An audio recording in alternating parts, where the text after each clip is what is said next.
অনেক দিন থেকে আমার একটি পাহাড় কেনার শখ, কিন্তু পাহাড়কে বিক্রি করে আমি জানি না। যদি তার দেখা পেতাম, দামের জন্য আটকাতো না। আমার নিজস্ব একটা নদী আছে, সেটা দিয়ে দিতাম পাহাড়টার বদলে। কে না জানে পাহাড়ের চাইতে নদীর দামই বেশি।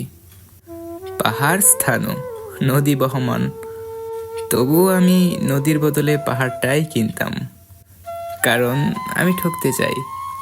নদীটাও অবশ্য কিনেছিলাম একটা দ্বীপের বিনিময়ে। ছেলেবেলায় আমার বেশ ছোটখাটো সুন্দর একটা দ্বীপ ছিল, সেখানে অসংখ্য প্রজাপতি। শৈশবে দ্বীপটি ছিল আমার বড় প্রিয়। আমার যৌবনে দ্বীপটি আমার কাছে মাপে ছোট লাগলো। প্রবাহমান ছিপছিপে তন্নি নদীটি বেশ পছন্দ হলো আমার। বন্ধুরা বলল, ওইটুকু একটা দ্বীপের বিনিময়ে এত বড় নদী পেয়েছিস, খুব জিতেছিস তো মাইরে। তখন জয়ের আনন্দে আমি বিহ্বল হতাম। তখন সত্যি আমি ভালোবাসতাম নদীটিকে। নদী আমার অনেক প্রশ্নের উত্তর দিত, যেমন, বলতো আজ এখানে সন্ধ্যাবেলা বৃষ্টি হবে কিনা। সে বলতো, আজ এখানে দক্ষিণ গরম হাওয়া, শুধু ছোট্ট একটা দ্বীপে বৃষ্টি। সে কি প্রবল বৃষ্টি, যেন একটা উৎসব। সেই দ্বীপে আমি আর যেতে পারিনি। সে জানতো, সবাই জানে, শৈশবে আর ফেরা যায় না। এখন আমি একটা পাহাড় কিনতে চাই। সে পাহাড়ের পায়ের কাছে থাকবে গহন অরণ্য। আমি সে অরণ্য পার হয়ে যাব।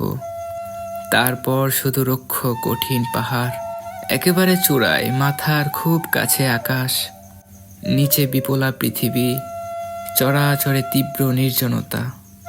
সেখানে আমার কণ্ঠস্বর কেউ শুনতে পাবে না। আমি ঈশ্বর মানি না, তিনি আমার মাথার কাছে ঝুঁকে দাঁড়াবেন না। আমি শুধু 10 দিককে উদ্দেশ্য করে বলবো, প্রত্যেকটি মানুষই অহংকারী। এখানে আমি একা, আমার কোনো অহংকার নেই।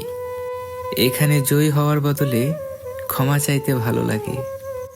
হে 10 দিক, আমি কোনো দোষ করিনি, আমাকে ক্ষমা করো, আমাকে ক্ষমা করো। কাব্যটা লিখেছেন কে জানি না, বাট লেখাটা আমার খুব পছন্দ, ভালো লাগা, সেই উদ্দেশ্যে হচ্ছে কাব্যটা বলা। তো সবাই ভালো থাকবেন। আর আমার নাম হলো মোহাম্মদ আজিজুল হক।